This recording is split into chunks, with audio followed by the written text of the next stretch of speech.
Hello, hello. Today is Friday. Yay! Okay, and it's our last note section for this week. And we're going to be diving into our second half of this chapter of polynomials. Before we've looked at, okay, how do I simplify polynomials? How do I use those exponent rules within them? Now we're going to be looking at how do you factor polynomials? What is factoring? And we'll be diving into our first type of factoring, which would be using the greatest common factor. But before we do that, let's look at our agenda. Excuse me. Woo! Sorry. All right, our agenda for today is you need to watch your agenda video to kind of get an idea of everything that's happening today. You have no warm-up today, so happy Friday. You need to watch this note video, and then you will have a My Math Lab assignment. If you have any questions, as always, please feel free to email me, all right? So let's get into our content. What is factoring? Well, factoring is separating polynomials back into a product. I kind of like to think of it as working backward. So far this chapter, we've looked at simplifying polynomials. Now we're going to look at, okay, I have this simplified term. How do I move it back to the factored form, or the form that is not simplified? Polynomials that cannot be factored are called prime. We will not be examining any of those options today, but that means that if I looked at it, I could not simplify it down, or I could not put it into a factored form because of certain properties, which we will analyze today. And there's also many different types of factoring. There's difference of squares, there's factoring trinomials, but today we're going to be looking at the greatest common factor. And I think as we dive into more examples, you'll kind of get an idea of this process. So I'm going to skip ahead before we even look at the steps of how to conduct greatest common factor. I just want to give you an example so you can see, have that to think of in your mind. So our example 1, it wants us to factor each polynomial.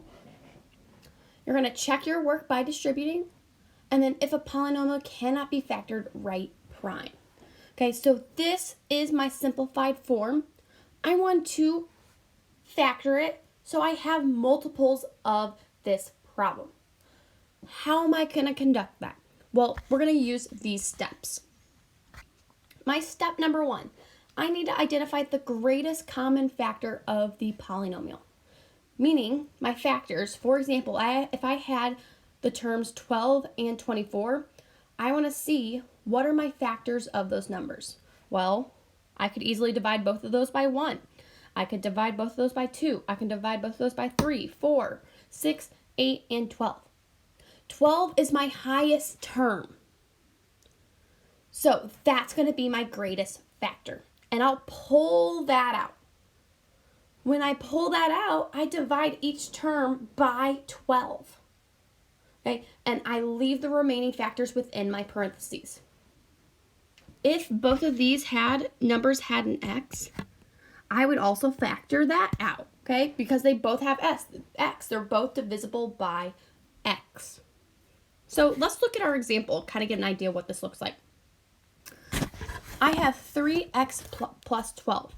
And I got to think, okay, what is the highest or the greatest factor of coefficient that I could divide both of those by and factor out? Well, factors of 3 are 1 and 3. Is 12 divisible by 1? Yes. Is it divisible by 3? Yes. So 3 is my highest factor. So I'm going to divide both of those by 3. So if I divide both of those by 3, and I pulled it out, I would have 3 times x plus 4. This is your factored form. That's it, folks. So my next step of my problem was check your work by distributing. That means if I work backwards. So if I were to take 3 times x and 3 times 4, I would use the distributive property. I would have 3x plus 12. Does that match my original problem? Yes, it does. So let me clean my slate again.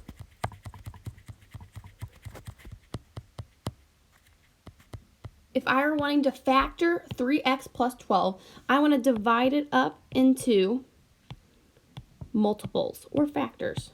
Okay, well, I decided to pull out 3 because that's the only thing that was divisible by both, leaving my remainder of x plus 4.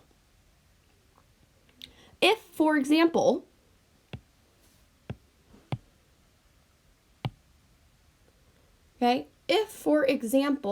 my 12 also had an x, well, now I can also pull out that x because it's prevalent in both terms. So I would pull out 3x, leaving 1 plus 4. Or 3x times 5, which I could simplify down to 15x.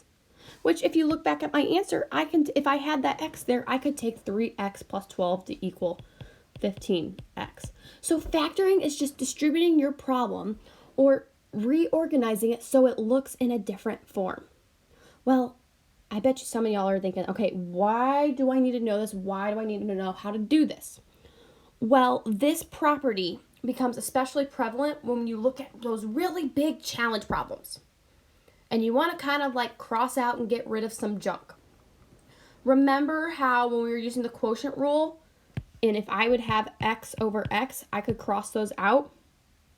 We use factoring in that sense. If I had a really long problem on the top, I'll say, okay, I'm going to factor that so I have something similar on the bottom to something similar on the top, and I can cross them out. Okay, so let's look at another example. Example number 2. Factor each polynomial. Check your work by distributing. If a polynomial cannot be factored, write prime. Okay, I need to look at 5, my coefficient first, 5 and 30. What are both of those numbers divisible by? Well, they're both divisible by 5. So if I pulled out a 5, okay, I got to analyze what would I have left. But I'm going to pause my breaks real quick. Now I look at my variables. Is there similar variables in both problems? No. So those are just going to stay the same. So if I pull out a 5, I'm just going to have x plus 6y. Let's say, for example, I had a y here. Well, now I could pull out a y. So I would have 5y times x plus 6. All right, so it's all dependent on what junk you have in your trunk or what information you have within your problem. Well, my last step is to check your work by distributing. Okay, if I were going to distribute that 5 back through, what would I get? I'd get 5x plus 30y. If you have any questions, as always, email me. For example number 3, I'm going to factor each polynomial. Check your work by distributing. All right, looking at my coefficients first, what are both of those divisible by? Well, these ones are nice and easy. They're both divisible by 4. They're also divisible by 2. So why do I not just want to use any factor? Well, I want to get it down. I want to factor it to the greatest factor I can. So it's kind of in its most simplest form. So I'm going to pull out that 4. What else can I pull out? Well, they both have y. They both have, my first term has 2y, and my second term has 1. Well, I cannot pull out y2 because this term right here does not have a second y. So I can only pull out one y, which leaves me with y minus 6. And there's my answer.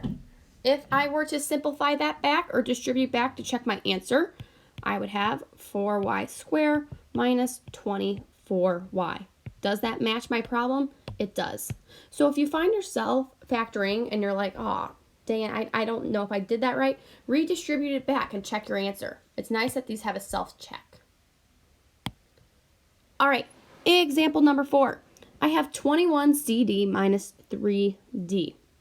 I look at my coefficients. I see what is their most, or what's their greatest factor. Well, that's going to be 3. So I'm going to pull out 3. What about my variables? Well, they both have a D. So I will pull out D. Now I take 21 divided by 3, or 21 CD divided by 3D, which gives me 7C, minus 3 divided by 3 gives me 1. D divided by D gives me 1, so I have minus 1. I'm going to check my answer by distributing. So I get 21CD minus 3D, which matches my answer. For these next couple of problems, I want you to pause before you listen to me work them out. I want you to pause it, try them yourself, and then come back and watch me explain how to do them. Okay, because it kind of has that self-check. So I'm looking at my coefficients. I have 15a squared b minus 30ab. I'm going to simplify my coefficients. Well, they both simplify by 15. I look at my variables. Well, they both have at least one a, and they both have one b. So I'm going to pull out a, b. 15 divided by 15 gives me 1. A2 divided by a gives me a. B divided by b crosses out. So I'm going to minus 30 divided by 15 gives me 2. A divided by a crosses out. B divided by b crosses out. And there's my final answer. 15ab times a minus 2. If I wanted to double check my answer and distribute, I would get 15a squared b minus 30ab, which matches. Okay, this is going to be our final problem. This is kind of like our challenge problem for the whole lesson.